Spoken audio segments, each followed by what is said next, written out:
Andy, how you doing? Hey, Paul, pretty good. How about yourself? It's good. It is absolutely gorgeous sunny day here. Not too hot and sunny, so we're doing well. So it's been a couple of weeks since we last talked. You were pretty busy last week. Want to catch us up on what's been going on? Yeah, well, I mean, been busy at work, busy at play, busy in pro shop, just keeping busy. And that kind of ran a little interference in getting us to meet up last week, but glad to be That's back quite all here right. and That's get quite all caught right. up. Business takes precedent. So you've met a couple times with Vince. What have you been covering? Well, this week we've been kind of just the last week and a half, we've been kind of buttoning up a lot of loose ends, I would say.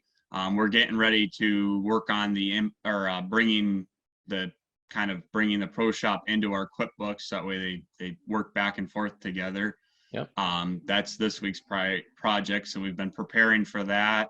And then we've really been kind of quizzing Vince on a lot of different situations as we come across them, as we've been trying to quickly work through all of our data entry, getting everything into Pro Shop. It seems like every half hour or hour, it's like, well, we find something that was just something that wasn't discussed, that it's a nuance to the basics that we learned. So it's been kind of a lot of questioning Vince on different things. All right. Well, do you want to share your screen and show us what you've been working on? Yeah.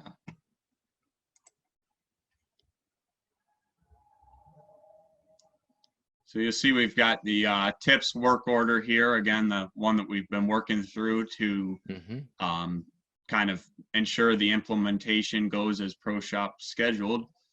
You can see we're down here. We just started to do a little bit of scheduling. That was actually a week and a half ago, and I had to cancel with Vince last week due to my busy schedule. So we haven't got farther than that. But that was pretty exciting. We're not certain we're going to use a whole lot of the scheduling.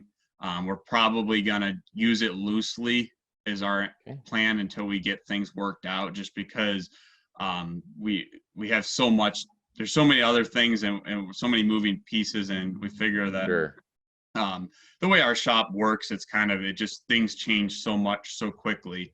We had a job that we had planned on a machine running for 3 weeks last week. It was set up last week and we were expecting it to run for about 3 weeks. Well, unbeknownst to us, our customer only sent in about a half a week's worth of castings for it. And the paperwork was, they were supposed to be sending more, was what we were expecting, and we never got those castings. So and you couple those with rush orders, and it just is kind of until we really dial in on the Pro Shop, we're planning to use the scheduling, but we're just going to kind of use it lightly to make sure we know everything that's scheduled to eventually go onto a machine, but like a day-to-day schedule, we're not planning on using it. But we figure at least with bite-sized chunks, right? Yeah, exactly. And having the ability to put those, we'll probably put them way out on the schedule, and having a list of everything is going to help the machine operators kind of understand what's coming up next, prepare for that. But also if they need to, if we run into a situation where they need to make a quick decision, or maybe they have an idea on things that would run better together, they can kind of work that in, which will be very beneficial for the time being until we really fully dive into using this scheduling that Pro Shop provides. Yeah. Speaking of running together, has Vince mentioned the whole run together feature, where you can take two jobs and decide to run them together and it'll optimize your setup time targets? He mentioned that, but we haven't really dove deep into that yet. I know it was, when you mentioned that, it kind of lights a light bulb, but I can't remember much more. So I'm thinking that maybe you had mentioned it or Vince had mentioned it, but we haven't actually started or done anything with that just yet. Yeah, it's a little more advanced scheduling function. Cool. And so you probably, have you been getting into any of the preventative maintenance, QMS things of that sort? That's usually part of this process and up till now. Yeah, actually, we've been bugging Vince some of the questioning when we've been kind of throwing questions at Vince. He's like, well, this is not supposed to come till later on, but Oh, okay.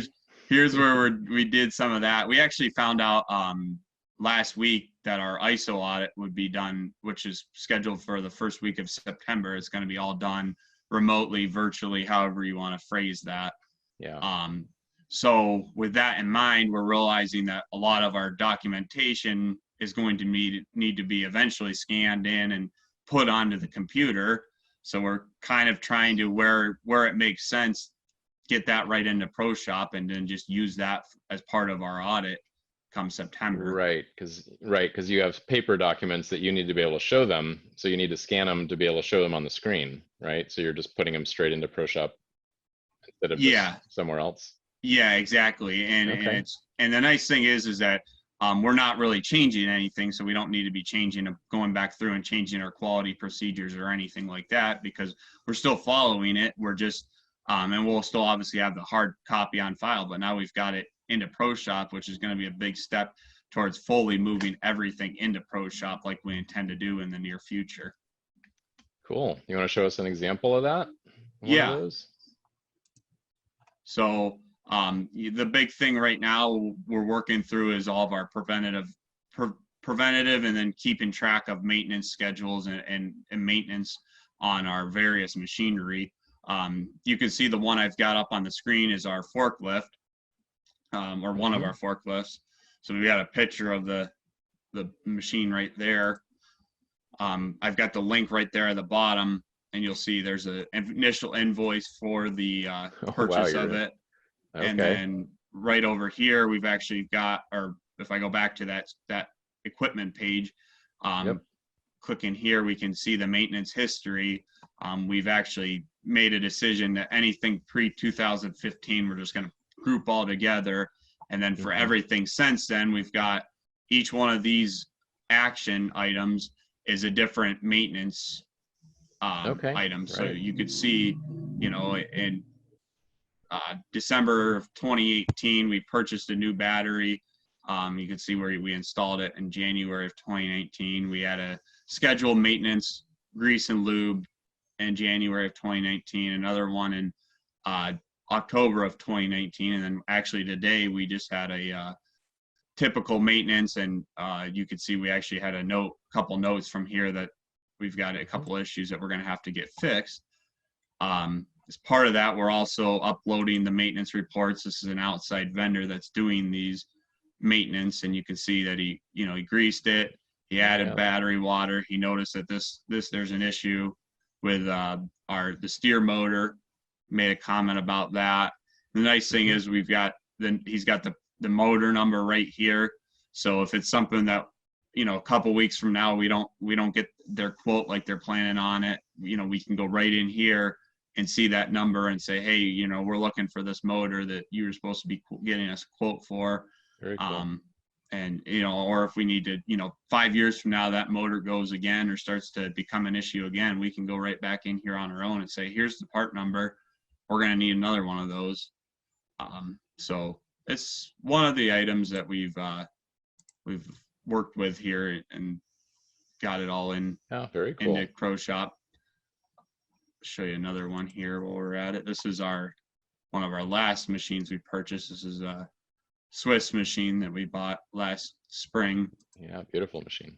See all the initial paperwork here for that machine, and then you can see different things we've done.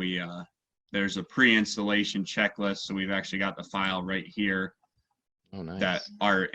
That was sent to us prior to installation, and there's some good information like the recommended way lube for the machine, the air requirements, that kind of thing. Those are all in that pre-installation checklist. Get back to this here. You can see we added a high pressure pump about a month after we bought the machine, and then we filters for that pump. And the nice thing with this is, okay, if we need filters again, right here we've got the order acknowledgement. We can see where we got them. We can see what the part number is, the price of them, kind of shipping, that kind of stuff. So have you considered putting those as COTS items and putting them right in the maintenance schedule? Yeah, that's something we're gonna end up doing, and that's something I'm hoping Vince and I are gonna work on today, is kind of tying the COTS items back into the equipment side of things. Yeah. You know, actually, it's a question I'm trying to work on, like for calipers, like our basic 0 to 6 calipers, being able to, okay, here's where we're best to purchase them and what we pay for them, and that way we can reference that on new ones, that this is the Absolutely. COTS item number, and be able to link that together.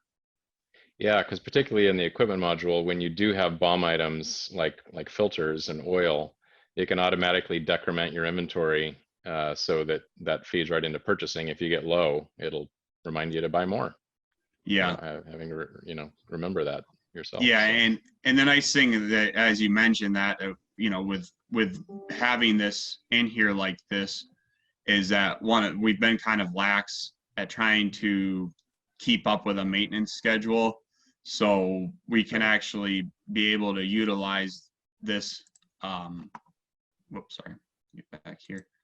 Be able to utilize this, and who's responsible for the check will become the operators or the foremen here. So that way, inside of their portal, their dashboard, if a machine needs a certain, whether it's a filter changed or a filter checked or an oil changed or whatever it might be, it's going to trigger out an alarm.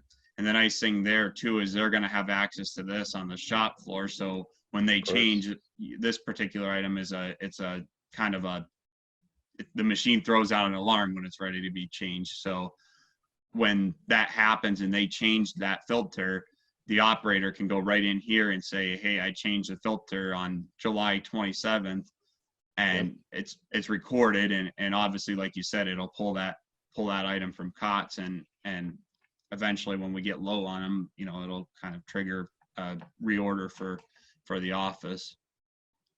So do you actually anticipate that getting a better handle on this will actually let you do a better job on doing preventative maintenance and keep your machines in better shape? Yeah, definitely. I think it's going to, because right now what we're doing is kind of very, very not professional, I guess you might say. Okay.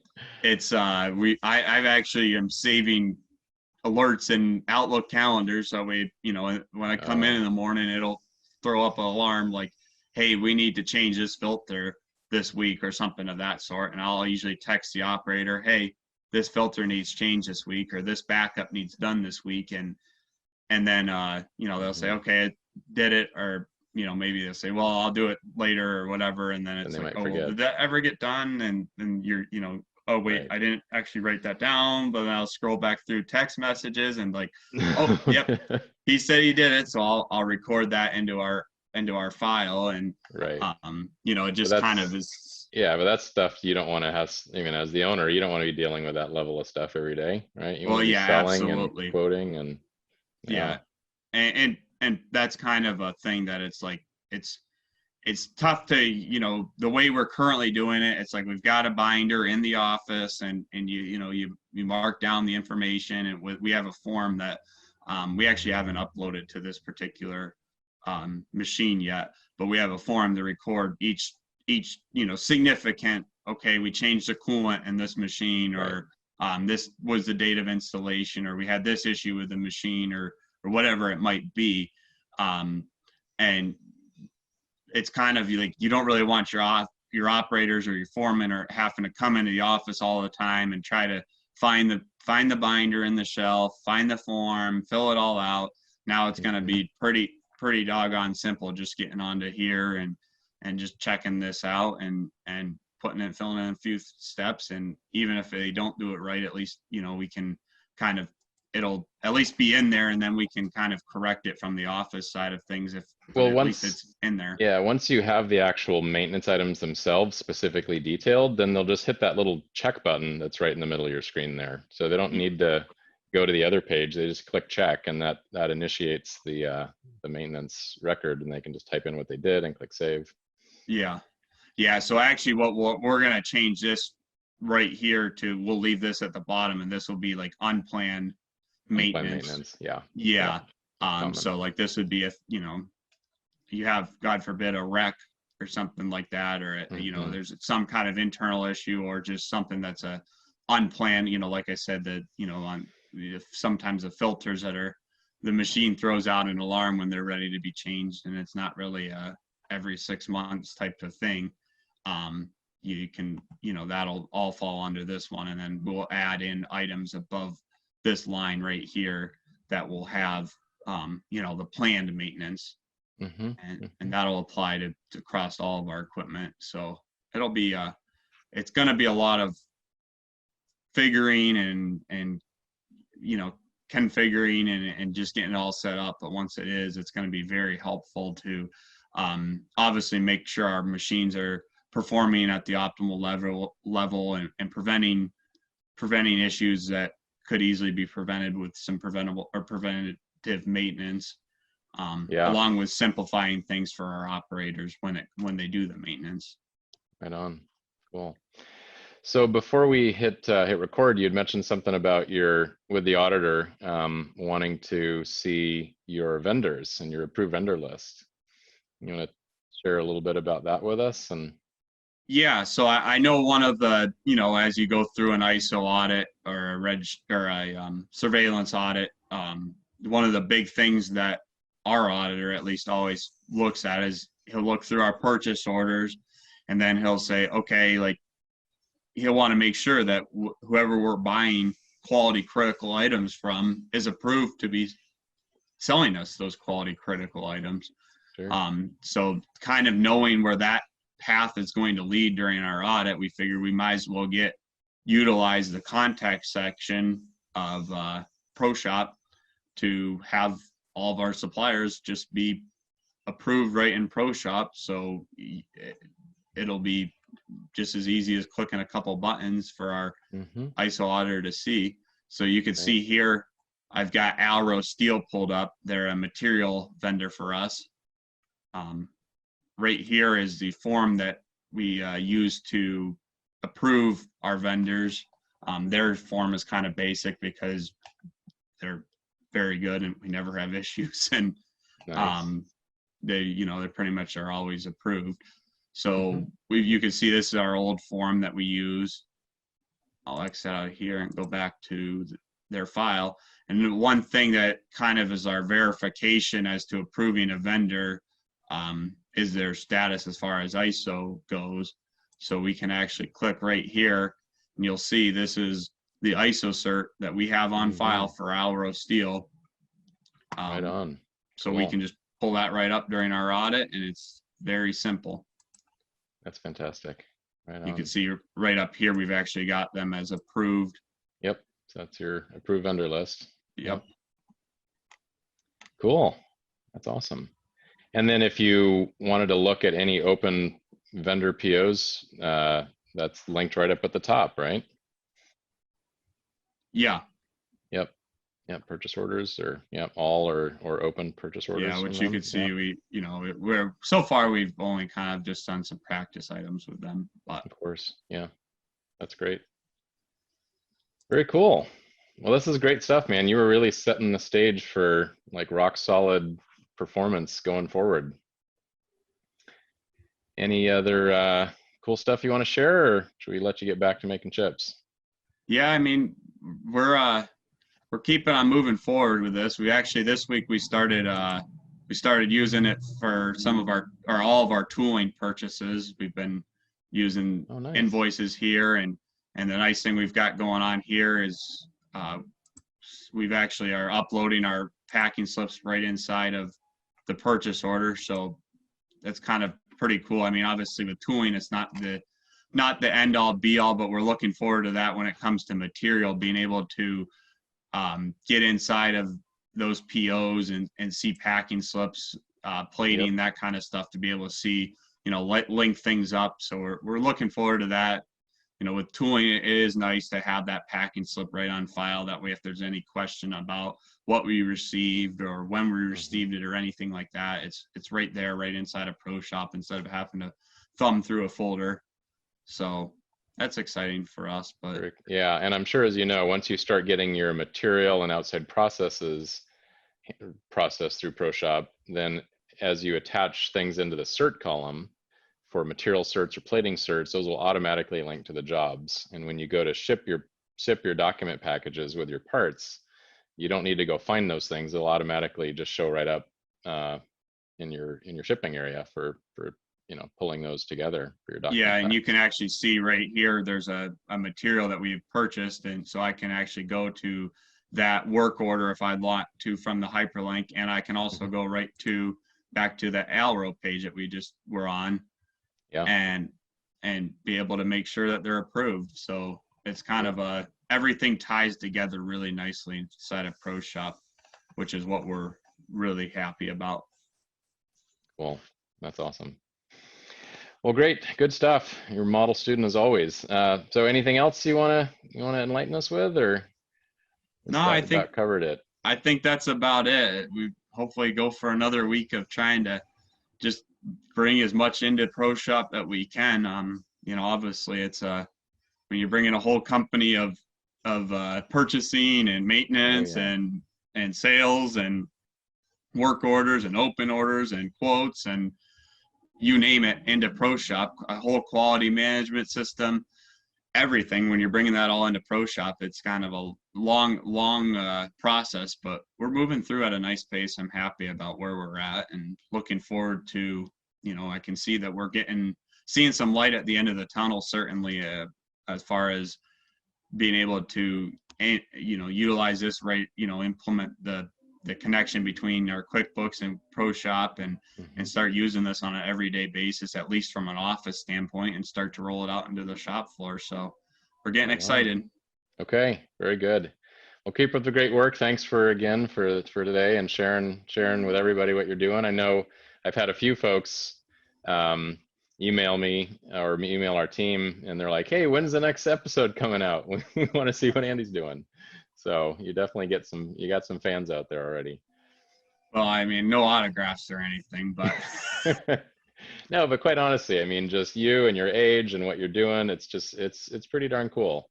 You're definitely setting a great example, I think, of how to do something like you're saying of this scale. It's such a huge project, but hopefully the way we're setting up that tip work order and the training, that it's manageable, and once you get through it, you'll be really set up to make just running your business a lot easier in the future.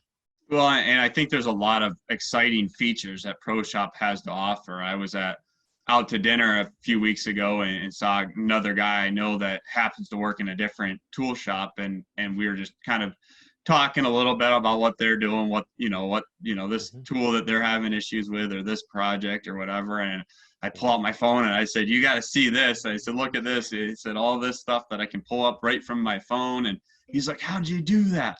And I said, "Oh, it's this ear." He said, "Oh, it's like a whole system." I said, "Yeah." He said, "Well," so if I ever get any pull inside of the shop, I want to make sure they've got that, because that would be so handy right out on the shop floor. Right. So it's kind of cool to, definitely you can see that. I feel like a lot of people would be interested to see what all you can do inside of ProShop, which I think hopefully we're doing a good job of outlaying that right now during this podcast. Yeah. No, this is really cool. Again, thanks for the idea. I never would have even considered doing one, except you came up with it. So, all right on, man. Well, thanks again so much, and have a good rest of your week, and we'll talk to you next week. Thanks, Paul. We'll see you next week. All right. Bye-bye.